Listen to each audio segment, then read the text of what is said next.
Excelentíssimos, sejam todos muito bem-vindos ao nosso 15º episódio do nosso podcast Entre Autos e Cafés, onde já falamos um pouquinho sobre estratégias de estudo, sobre ética e disciplina, direito constitucional, tributário, administrativo, direito civil, e hoje vamos começar mais uma matéria que é muito queridinha pela gente, pelo menos eu posso dizer, que é processo civil. E pensem comigo, se o processo civil te assusta, me deixem contar um segredo pra vocês. A FGV não cobra processo civil infinito. Ela cobra um núcleo bem repetido, com dois objetivos: ver se você realmente conhece o tema pelo enunciado e se você marca o recurso ou a medida correta. Por isso, não se assustem. Hoje, o nosso trabalho, a gente vai falar exclusivamente sobre recursos. É uma matéria bastante extensa, mas a gente vai tentar simplificar o máximo possível. Então, não esqueçam, sigam a nossa página no Instagram, se inscrevam aqui no nosso canal, deem uma conferida no Spotify, a gente tá por lá também, e todos os episódios que vocês assistem aqui no YouTube estão disponíveis também no Spotify. Curtam, compartilhem com quem vocês conhecem aí que estão estudando, que está estudando ou que vai fazer a prova. Não deixem o nosso conteúdo morrer, tá bem? Perfeito. Cientistas, peguem a xícara de café e vamos começar mais um episódio. E hoje a gente vai falar de processo civil. Acho que é uma matéria de extrema importância, acho que faz ligação com todas as demais matérias aí, né, que caem na sua prova. Então, acho que é uma matéria importante para você prestar atenção na hora de fazer a prova, né? É um estudo com bastante calma, um estudo direcionado também é importante, porque o processo civil também tem muita matéria. E hoje a gente vai te dar um mapa, aquilo que mais cai, aquilo que mais caiu, como que a banca gosta de formular, o que tem mais chance de vir a cair no 46º exame. E no final a gente vai tentar passar aqui um checklist de revisão para vocês. E em processo civil a gente vai trabalhar hoje em recurso. A gente vai tentar falar também sobre tutela provisória, que é uma matéria que cai muito nas provas. Vamos falar sobre cumprimento e execução de sentença, vamos falar também um pouco sobre despacho saneador, um pouco de provas, e por fim fecharemos com juizados especiais. Então, assim, a gente tenta englobar aquilo que a gente acredita que tem mais chance de cair na prova de vocês. Perfeito. E já, para começar, a FGV adora, em processo civil, dar um caso simples e esconder aquele botãozinho da resposta num detalhe. Decisão monocrática do relator, qual a opção recursal, a única opção recursal possível, cumprimento provisório, muda ali o que pode ser feito, valor em salários mínimos, muda se é juizado e se precisa ou não de advogado, julgamento não unânime, vai mudar aí hoje o procedimento, antes era um recurso e agora é um procedimento de julgamento. Então, ficar de olho porque normalmente vai estar escondido no próprio enunciado o resultado ali que a FGV está buscando de conhecimento, tá?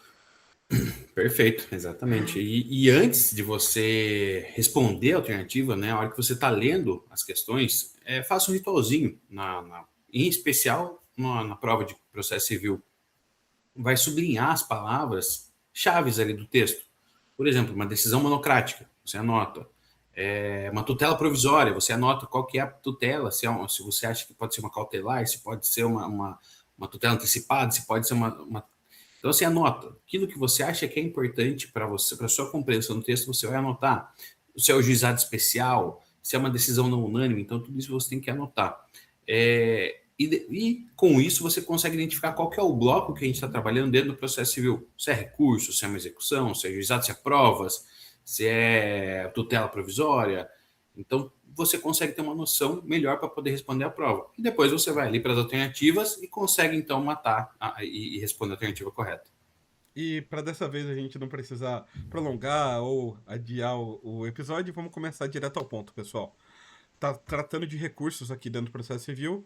Acho que a primeira pergunta e a pergunta mais chave, a pergunta principal que você deve se fazer quando verificar uma questão que trata de recurso é qual recurso cabe. Não tem para onde fugir. E aqui a FGV brinca com nomes parecidos, então tomar um pouquinho de cuidado, né? Perfeito. O que eu acho que é interessante a gente trazer para vocês, o que é o recurso? Qual que é a função do recurso? Ele é um meio de impugnação das decisões judiciais, né, dentro de uma mesma relação processual.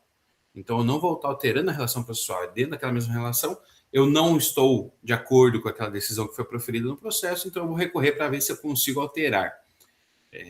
Então, assim, a sentença ela pode vir diante de um erro em judicando ou erro em procedendo, que é um vício de julgamento ou um vício de procedimento.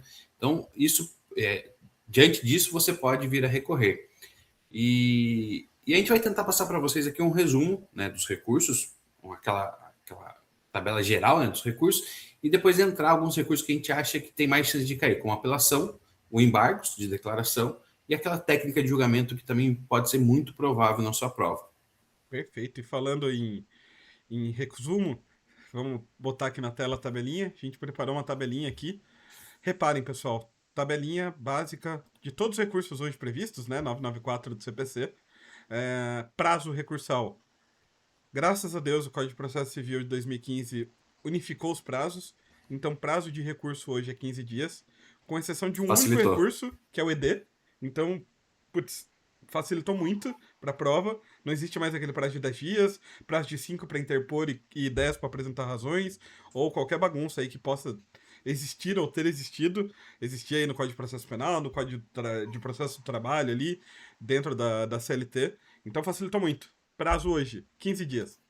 Recurso, prazo, 15 dias. Única exceção, não esqueçam, embargo de declaração. Que daí é o Prazo de prazo 5 dias. diferenciado de 5 dias úteis da publicação Lembrando da que o prazo é contado em dia útil. Então, se na Exato. prova vier, lembra sempre contar em dia útil. É interessante a gente trazer aqui que esse rol, ele previsto no artigo 994, é um rol taxativo. Eu não vou ter outros recursos? Sim, você vai ter outros recursos, mas em outras leis. No CPC, são só essas hipóteses que foram trazidas pelo legislador. Por exemplo, você vai ter um recurso nominado lá no JEC, Exato. você vai ter um embargos infringentes da LEF, da Lei de Execução Fiscal, mas os recursos que estão no 994 são aqueles recursos cabíveis dentro do processo civil. Você vai querer comentar sobre eles? Eu acho que o único Quer passar ponto que rapidamente? é legal pra gente passar aqui rapidamente, acho que trazer um resuminho e falar também do preparo, né? Prazo unificado, mas preparo não, né? Preparo ainda tem alguns ali que pode existir preparo em regimento interno, que tem algumas observações ali próprias, né? Pra Perfeito. lembrar, acho que dá pra gente começar pelo recurso por excelência, a apelação, garantia do duplo grau de jurisdição aí, previsto em legislação de direitos humanos fora do Brasil, que defendem que foi internalizado ou não. O Pacto de São José da Costa Rica defende, né? Como uma Perfeito. base o duplo grau de jurisdição, a análise por 2 graus de jurisdição. Então é a apelação, o recurso por Mas excelência, isso daí não é previsto na dentro da Constituição, legislação não tem, né? brasileira. Dentro da nossa legislação, a gente não tem uma previsão expressa do duplo grau de jurisdição, mas ele é Exato. tido aí como uma norma externa que foi reconhecida no direito interno. Exato, como ali um bloco de constitucionalidade, né? Aquela Isso. bagunça do Pacto de São José que ainda não existia a Constituição quando ele veio para cá. Então, a apelação contra sentenças, terminativas ou definitivas, o prazo de 15 dias e o preparo, sempre haverá preparo. Não esquecer. A gente tem o agravo de instrumento, que é o segundo recurso, né, mais utilizado aí. Eu acho que são os 3 primeiros são os recursos mais vistos. Contra decisões interlocutórias agora, não contra sentenças ou decisões definitivas. Apesar de caber agravo de instrumento em caso de julgamento parcial de mérito, antecipado, lá nas técnicas de julgamento, um pouco antes do saneamento do processo, se o juiz verificar que é possível julgar uma partezinha do mérito, muito mais comum, por exemplo, em ação de divórcio, em que você pode decretar o divórcio por sentença no meio do processo e seguir com a discussão para verificação de alimentos e outras matérias ali inclusas. Caberia agravo de instrumento dessa decisão, então tomar cuidado somente com isso, porque é uma decisão interlocutória que tem força de sentença, né? Que ela julga procedente mesmo, uma questão do mérito, e ali caberia, efetivamente, até por disposição do artigo 1015, prazo também de 15 dias. Existe a previsão de preparo. Antigamente, o Tribunal de Justiça do Estado de São Paulo não cobrava preparo de agravo de instrumento, e era considerado o Tribunal dos Agravos. Depois, com a instituição do preparo, houve uma redução aí do manejo desse recurso, e agora com o Código de 2015, com o rol com uma taxatividade mitigada, 2015 a gente tem aí uma limitação um pouco maior para a utilização aí, né, para a interposição desse recurso. Perfeito.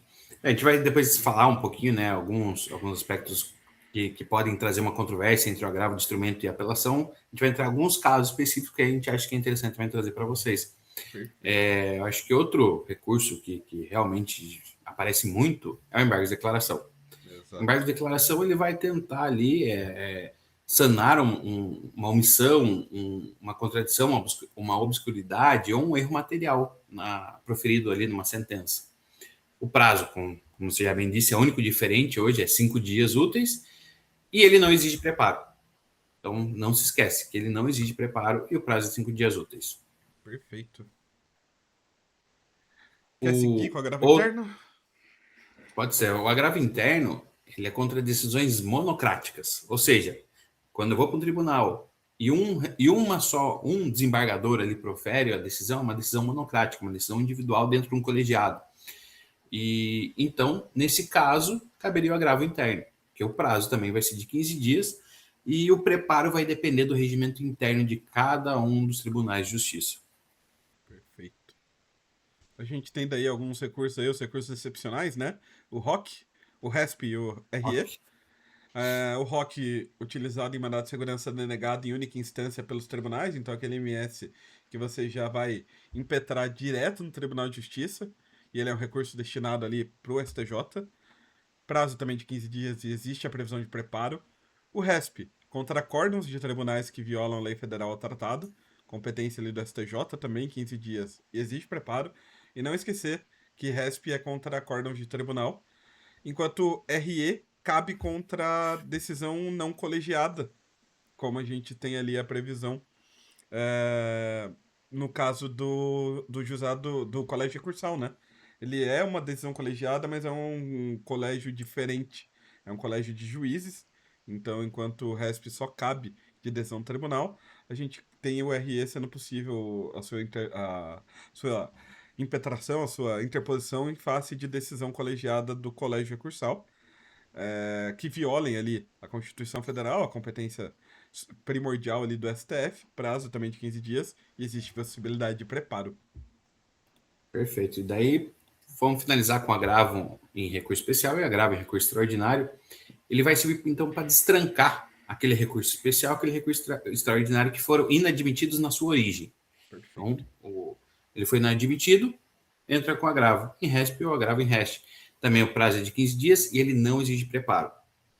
E, por fim, nós temos embargos de divergência.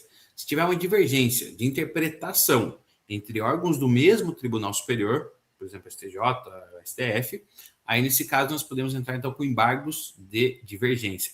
Também o prazo é de 15 dias e, nesse caso, exige paro. Só uma coisa que eu acho que não está na tabela aqui, que eu acho que é interessante trazer aqui para vocês, é a questão do efeito suspensivo.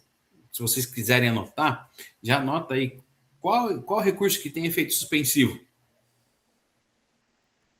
Hoje são É poucos, só né?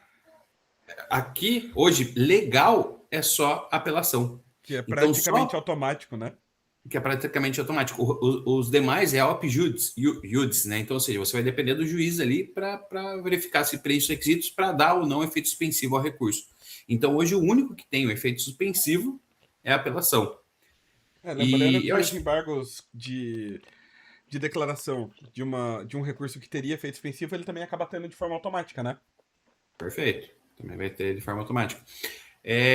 Então, assim, dessa tabela que a gente pode tirar também que dois recursos eles vão ter uma isenção objetiva. Que, ou seja, você não vai pagar preparo. Quais seriam, então, o embargo de declaração e o agravo em recurso especial e o agravo em recurso extraordinário. Então, três, né? Vamos pôr aqui, né? Três: embargo de declaração, agravo em recurso especial e agravo em recurso extraordinário. Então, isso aqui é importante. Leva sempre para vocês. Esse aqui tem uma isenção objetiva. Aí o agravo interno vai depender de cada regimento interno. A gente sabe que aqui o Tribunal de Justiça do Estado de São Paulo já não cobra, né? Não cobra. Perfeito. Preparo para agravo interno. O STJ também não. Os tribunais superiores também, em regra, não cobram agravo interno, mas não tem informação se algum tribunal aí do país tem essa cobrança, apesar de ser possível, né? Sim, perfeito. Também não vou saber dizer se tem algum, mas vai depender do regimento interno. É possível, né? A gente sabe pelo menos que é Sim. possível.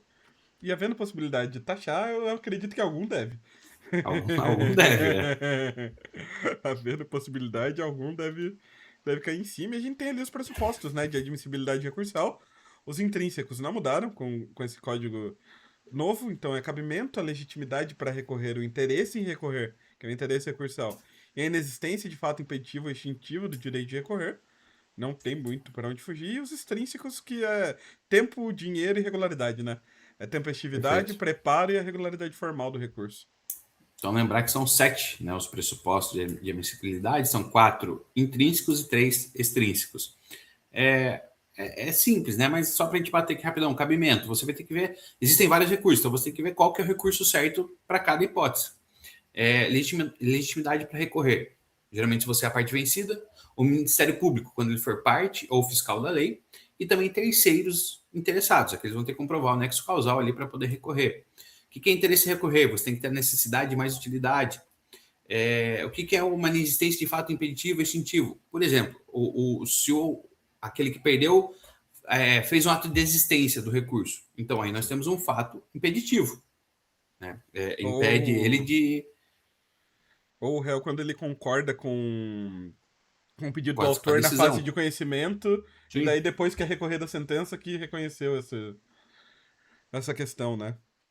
perfeito. Ou uma renúncia, né? Ele faz a renúncia ali independente de consentimento, então o recurso ainda não foi interposto, então aí nós temos um fato extintivo também para ele recorrer. Os pressupostos Extrínsecos, extrínsecos, nós né? temos tempestividade, que é o que a gente já comentou, né? O prazo, o preparo, que a gente já viu, que só 2, 3, né? Não tem preparo, os demais têm preparo, e o agravo que vai depender do cada tribunal.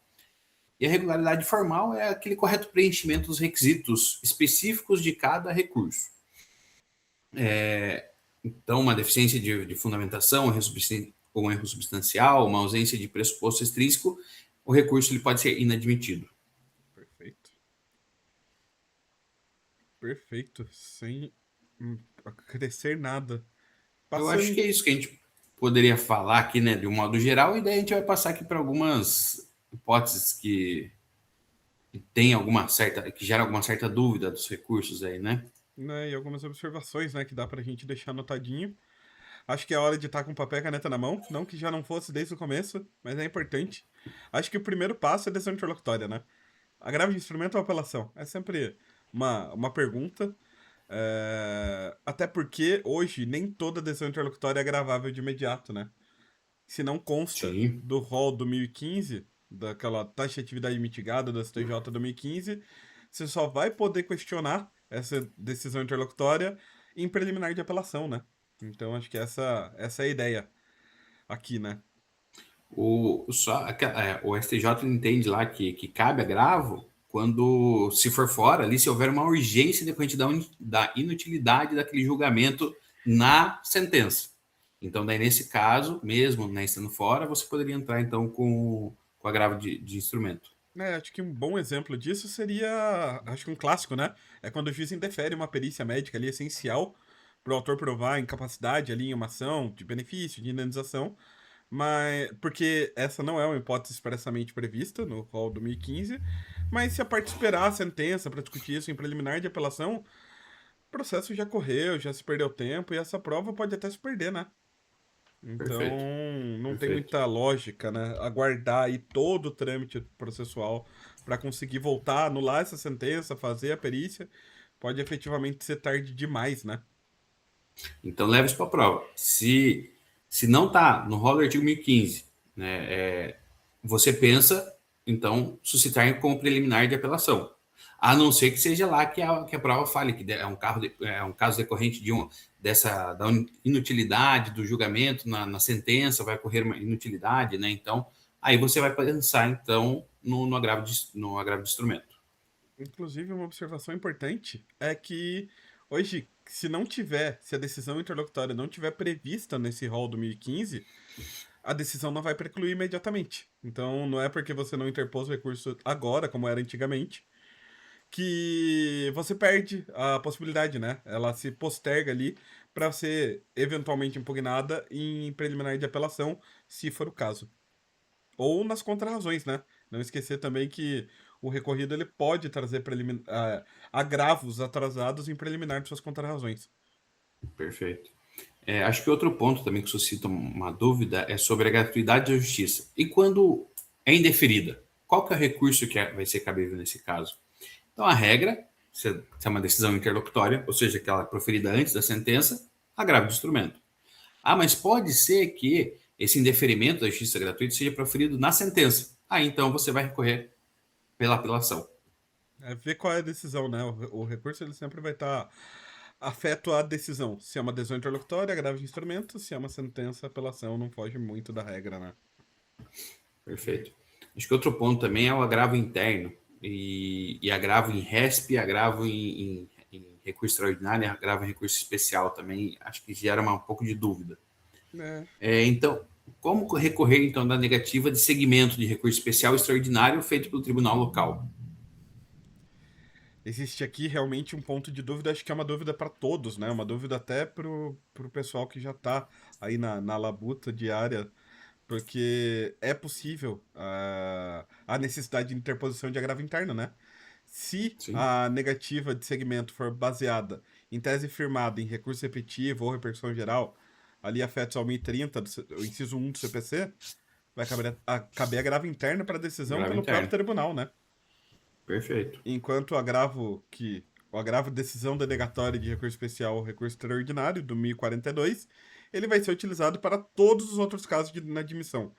Falta de pré-questionamento, intempestividade, ofensa súmula 7, 282, independente da matéria. Se não for matéria afeta a recurso repetitivo ou repercussão geral, cabe aqui o agravo em RESP ou RE, né? Então, essa é uma perguntinha boa de prova. Essa perguntinha tem cara de prova, porque aquilo foi negado o segmento no recurso especial. Qual é o recurso cabível? Então, você vai ter que analisar. Essa decisão foi baseada em uma tese firmada em recurso repetitivo ou uma repercussão geral? Agravo interno. Então tem que tomar muito cuidado. Viu isso na prova? Agravo interno. Ah, não tem isso? Então aí vai ser o agravo em recurso especial, agravo em recurso extraordinário. Às vezes a pessoa vai muito na sede e faz, daqui é fácil, e não, acaba não prestando atenção ali nessa parte da questão. Exato. Então, é uma pegadinha muito comum, né? E acho que o último ponto pra gente entrar nos recursos aí em espécie é recurso ordinário constitucional, o famoso ROC, contra ali frente ao RE e o RESP, né? Qual recurso Perfeito. cabe contra a decisão e mandado de segurança em tribunal? Vai depender ali de quem julgou o MS, se a decisão foi denegatória ou concessiva. Então o ROC ele tem mais esse pontinho, né? Então, Esse é um ponto que suscita bastante dúvida também. Então vamos lá. Se o MS ele for julgado originariamente no TJ ou TRF, a gente vai ter que pensar se a decisão ela for denegatória, é ROC para o STJ. Então negou. Então vamos lá, pensar. Primeiro tem que estar sendo julgado originalmente no TJ ou TRF. Então já tem que estar no tribunal, né? Se a decisão então for denegatória, cabe o ROC para o STJ. Mas e se a decisão for concessiva? Aí não vai caber ROC. A parte vencida ela vai poder interpor então o RESP para o STJ, se houver uma violação da lei federal, ou o recurso extraordinário, se houver uma questão constitucional, uma violação à Constituição. perfeito. Então tem que tomar muito cuidado nessa parte.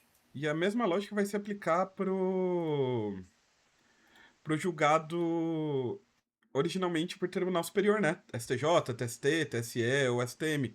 Se a decisão for denegatória, vai caber ROC para o STF, aqui, artigo 102, inciso 2 alineado à Constituição. E se for concessiva, novamente não cabe ROC. Porém, é possível a interposição de RE, se houver ali uma questão constitucional a ser debatida, mas já não cabe RESP porque o acórdão já é de Tribunal Superior, não do TJ ou Perfeito. TRF. Né? Então tem que tomar cuidado na hora que vê a questão se é de um tribunal superior ali, de um TJ, ou de um tribunal superior, ou se está uma decisão originária de um TJ, de um TRF, para você poder saber responder qual que vai ser o recurso correto a ser aplicado. Exato. E acho que a pegadinha mais comum que a gente tem é aquela. O MS foi julgado em primeira instância ali, pelo juiz singular. E foi pro TJ, pro TRF ali através de uma apelação, da interposição de uma apelação, após ou não a oposição de embargos de declaração. Os próximos recursos cabíveis vão ser RESP ou RE, a depender da situação, caso queira, né, realmente subir ali a instância, dependendo da matéria ali, se tem discussão infraconstitucional, legal, ou a Constituição, né. E o roteiro de cima que a gente trouxe, esse roteiro prévio, O ROC só é possível para MS originário de tribunal, ou de tribunal comum, ou de tribunal superior, né?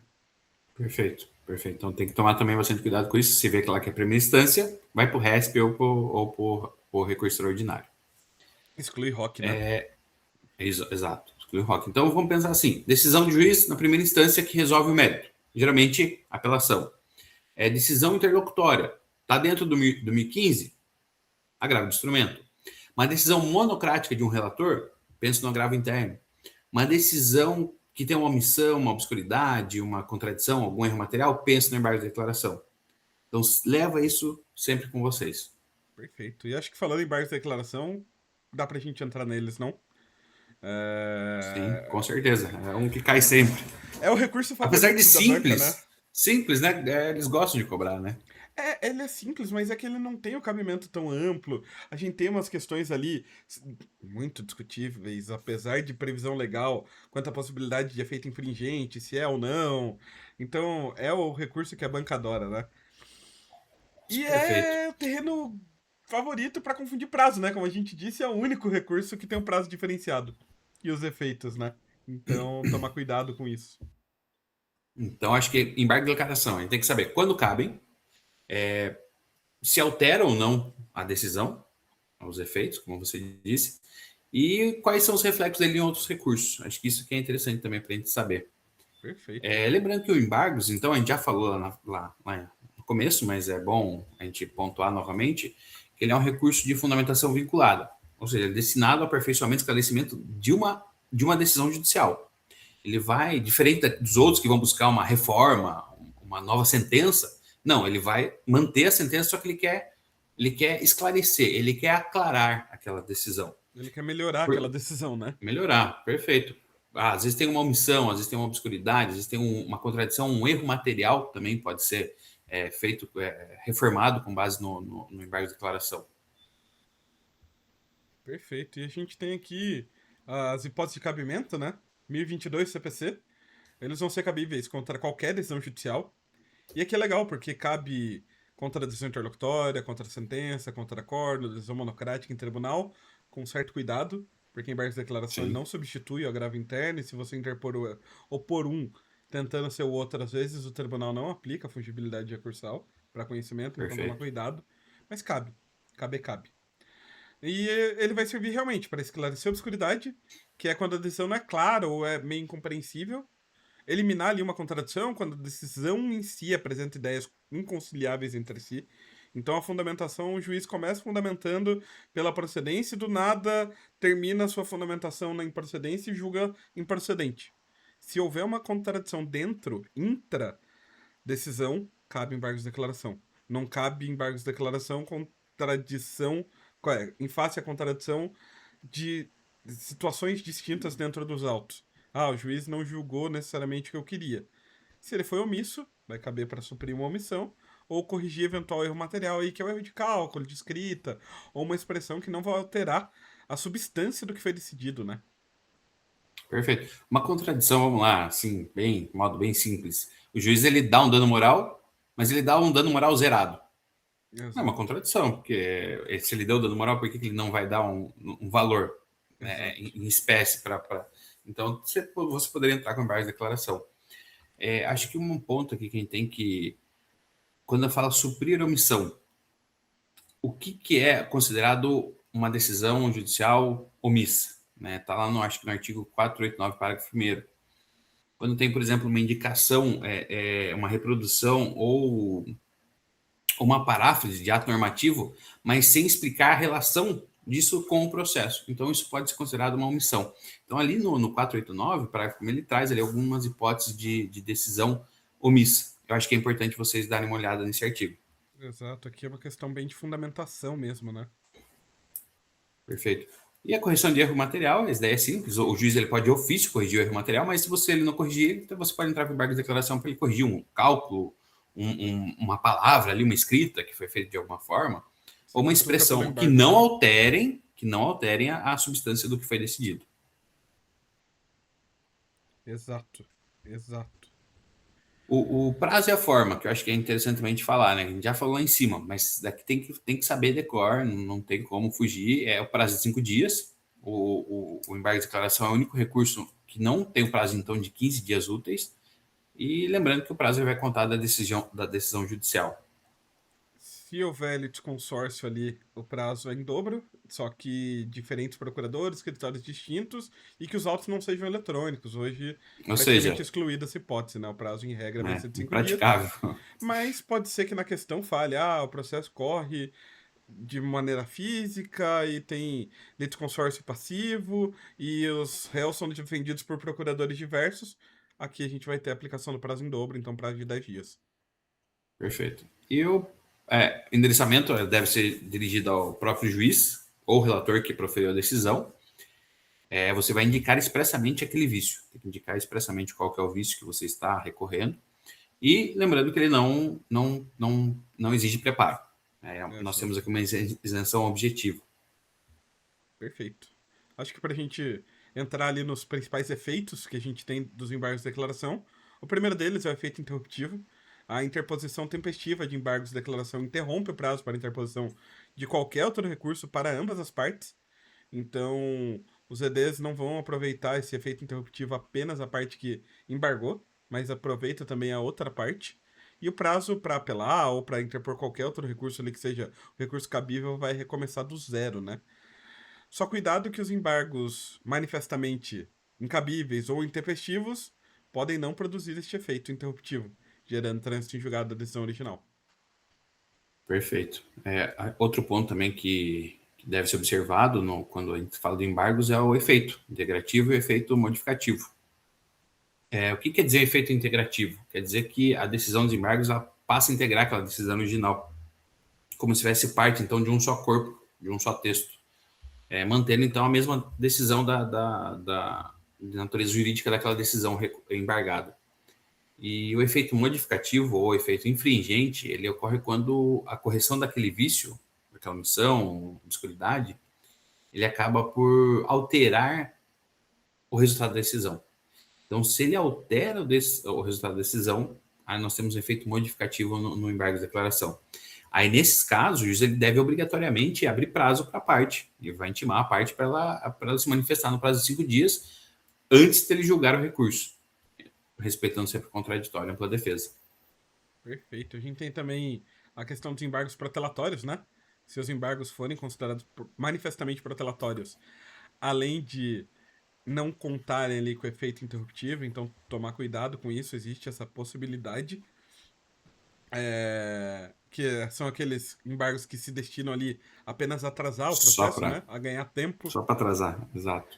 E o juiz ainda vai poder condenar o embargante a pagamento de multa de até 2% do valor atualizado da causa em caso de reiteração, de uso reiterado dos embargos e a consideração do caráter protelatório da utilização do recurso, a multa pode chegar até 10% e a interposição de novos recursos vai ficar condicionada ao depósito prévio do valor, exceto aí quando for caso de fazenda pública e beneficiários da justiça gratuita. Perfeito. Outro ponto importante é o pré-questionamento para os tribunais superiores. Os embargos de declaração eles são uma ferramenta também essenciais para o pré-questionamento, que é aquele requisito lá para acesso ao STJ, para a STF. E pelo pré-questionamento, existe o pré-questionamento ficto, está no artigo 1015 do CPC. Ele fala lá, consideram-se incluídos nos acórdãos os elementos citados nos embargos, mesmo que sejam rejeitados, desde que o Tribunal Superior considere que o vício de omissão, contradição ou erro de fato realmente existia. Perfeito. E a gente tem aí o princípio da fungibilidade, então tomar cuidado. O relator ele pode converter os embargos de declaração em agravo interno, se entender que o objetivo da parte é a reforma de uma decisão monocrática e não apenas o seu aclaramento. De toda forma, o recorrente deve ser intimado ali para ajustar suas razões no prazo de 5 dias. Mas tomar cuidado que a fungibilidade não é regra. Ela pode, porventura, ser negada. Então, existem algumas questões aí que demandam uma observação própria e lembrar que uma questão atípica foi interposta apelação, depois ED foram acolhidos com alteração. A banca vai querer saber ali o reflexo, né, disso. Perfeito. Acho que agora dá para a gente entrar em apelação e estamos quase estourando nosso tempo, então a gente vai ter que tentar falar um pouco mais rápido. Apelação. A apelação é aquele recurso contra a sentença. A apelação é lá do artigo 1009 do CPC, 15 dias úteis, como a gente já viu. Geralmente, a apelação vai ser contra aquela decisão que põe fim à fase cognitiva do procedimento comum ou extingue a execução. Então, geralmente, daí nesses casos vai caber apelação. E por ser um recurso ordinário, ela permite a discussão de qualquer questão do processo, abrangendo tanto matéria de fato quanto uma matéria de direito. Também isso é um ponto importante para falar da apelação. E o seu objetivo principal é o reexame da decisão ali proferida. Perfeito. Não esquecer que é em face de sentença definitiva ou terminativa, julgamento de mérito ou não. As decisões interlocutórias não agraváveis, as questões não resolvidas na fase de conhecimento, que não comportam ali agravo de instrumento, não precluem imediatamente, devem ser citados em preliminar de apelação, então não esqueçam, apelação ou contrarrazões. E é um procedimento de jurisdição contenciosa voluntária, né? Vai se aplicar as sentenças proferidas em ambos os tipos de procedimento.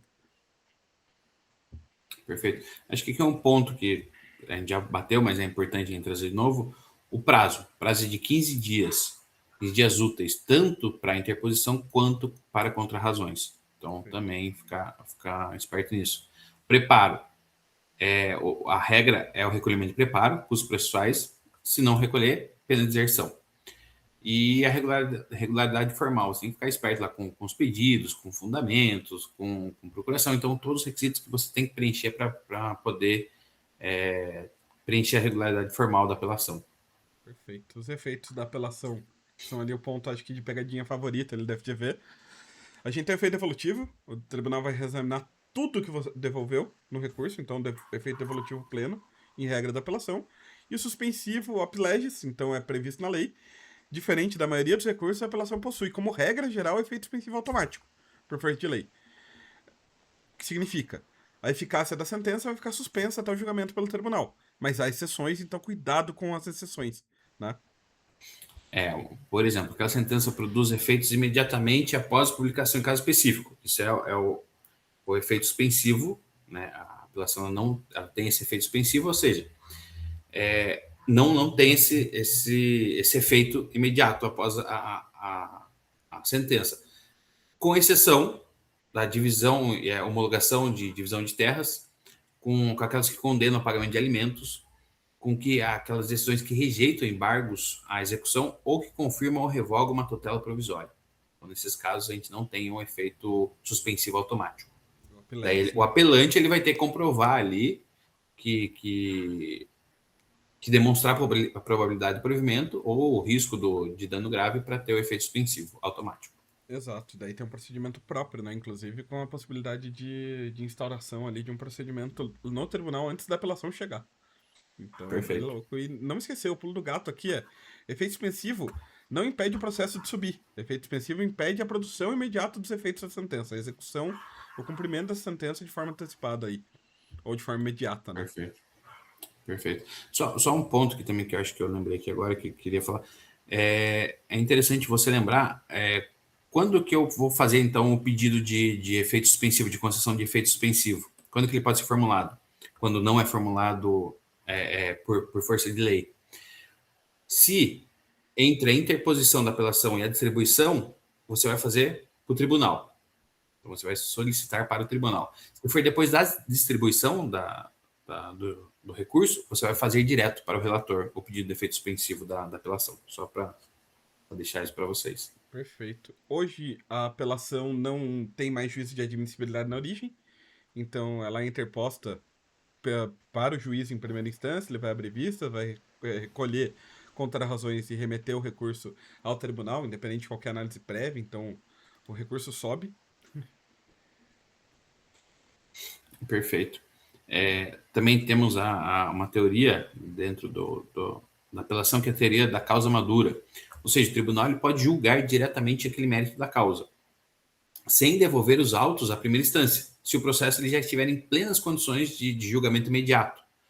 Vai ocorrer, por exemplo, quando o tribunal ele vai formar uma sentença terminativa, que é uma sentença sem resolução de mérito, ou que ele decreta uma nulidade por uma incongruência, aquelas decisões extra ou ultra petita, ou uma nulidade por falta de uma fundamentação. Perfeito. A gente tem também o princípio da dialeticidade. Então, é obrigatório ao apelante impugnar especificamente os fundamentos da sentença. O Ctrl+C, Ctrl+V de petição inicial, de contestação, de réplica, sem combater os argumentos do juiz, pode levar ao não conhecimento do recurso por falta de regularidade formal. Então, tomar cuidado com isso. Perfeito. E se o resultado da apelação for não unânime, aqui entra o pulo do gato, o julgamento ele deve prosseguir com a convocação de novos julgadores em número suficiente ali para permitir a inversão do resultado ali do recurso. Que a gente entra daí na técnica de julgamento, que era o antigo embargos infringentes, né? Perfeito. Que é o artigo 942. Perfeito. Contrarrazões e apelação adesiva. Então, a parte contrária vai ter o mesmo prazo de 15 dias úteis para contrarrazoar o recurso interposto. E, se tiver interesse recursal, pode interpor uma apelação adesiva, que é uma apelação que cola na apelação interposta inicialmente. Essa apelação, em regra, ela deve ser interposta no mesmo prazo para contrarrazões. Então, nesse prazo de 15 dias úteis que a pessoa tem para que o recorrido tem para contrarrazoar, ele pode apelar adesivamente. E lembrando, haverá uma subordinação quanto à admissibilidade do recurso principal. Então, se a apelação principal não for conhecida por problema de tempestividade, por falta de preparo, a apelação adesiva também tem o mesmo destino. Perfeito. Lembrando que a apelação adesiva ela não é um novo recurso. É uma forma de você tardia de oferecer uma apelação de maneira extraordinária, digamos assim. Necessita ter a sucumbência recíproca, ou seja, autor e réu foram vencidos simultaneamente, ali, vencedor e vencido. Quais são os recursos que cabe? Acho que é um ponto importante. Quais são os recursos que cabe o recurso adesivo? Lembra do arerê? Apelação, recurso especial e recurso extraordinário. Uma dica, a apelação adesiva ela depende do recurso principal, ou seja, se caiu o principal, a adesiva vai junto. Exceção, como exceção, né?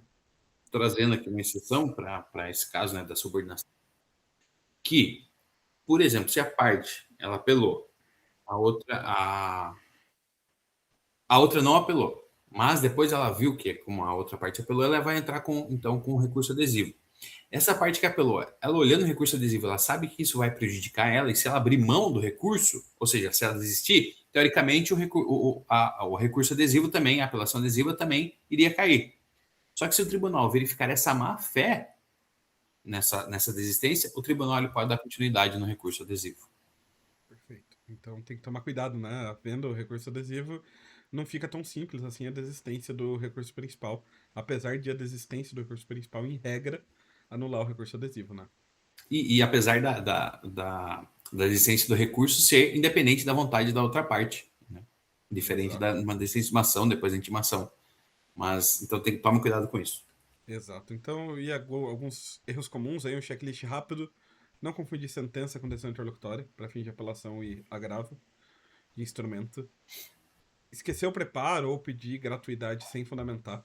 É um erro muito comum. Não atacar os fundamentos da sentença, aquele recurso genérico, Ctrl+C, Ctrl+V de outras peças e matérias já discutidas nos autos. Pedir tudo ao mesmo tempo sem foco. Anule reforma sem explicar a hipótese. Ignorar exceções de efeito suspensivo quando o cliente precisa de urgência. Cuidado. A gente já estourou o nosso tempo, mas aqui a gente vai pedir a vênia para vocês aqui para dar continuidade, porque eu acho que o julgamento não unânime e técnicas de julgamento é algo que vem sido cobrando recorrente em provas, e acho que é um ponto interessante também para a gente comentar com vocês.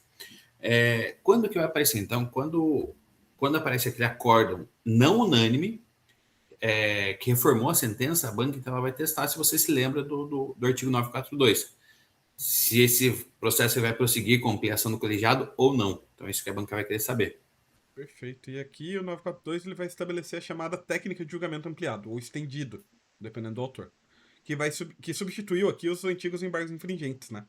Essa técnica não é um novo recurso, mas sim um prosseguimento automático do julgamento quando não há unanimidade na votação. Perfeito. Então, a gente vai falar sobre os principais pontos sobre o funcionamento e aplicação dessa técnica. Então, primeiro, a gente vai ter uma ampliação do colegiado. Então, quando o resultado de julgamento não é unânime, isso tem que ficar bem claro, a sessão é suspensa e novos jogadores vão ser convocados em número suficiente para que permitir a possibilidade de alterar, de inverter esse resultado. Então, por exemplo, eram 3 jogadores, tem uma turma com 3 jogadores. Foi 2-1, ou seja, foi não unânime.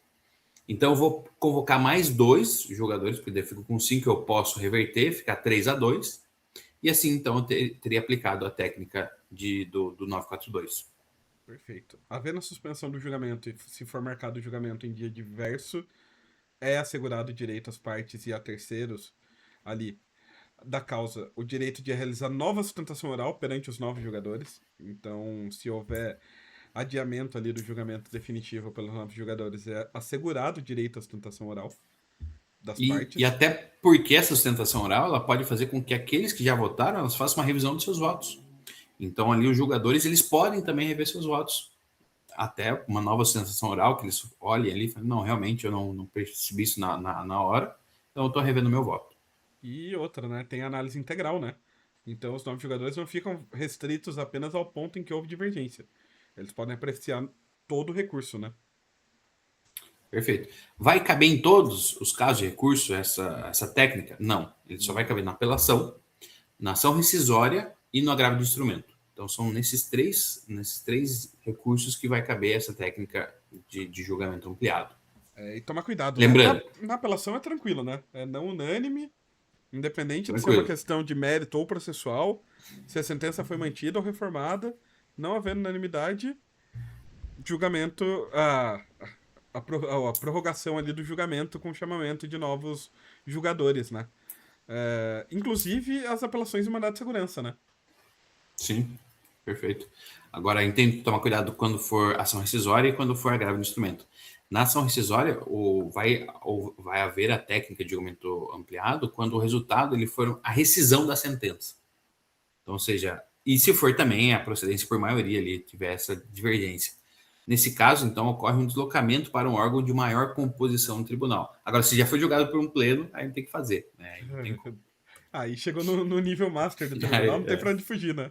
E o depois agravo do- de instrumento apenas quando houver a reforma por maioria de decisão que julgar parcialmente o mérito. Lembra daquele agravo que cabe contra a sentença que julgou antecipadamente parcialmente o mérito? Aqui, nesse caso, cabe daí a técnica da ampliação do julgamento. O STJ entende que isso inclui decisões em liquidação de sentença, incidente de desconsideração da personalidade jurídica, por possuírem natureza meritória. Então, toma cuidado com isso. É a única aplicabilidade dentro do agravo de instrumento. Decisão interlocutória não cabe a técnica, né?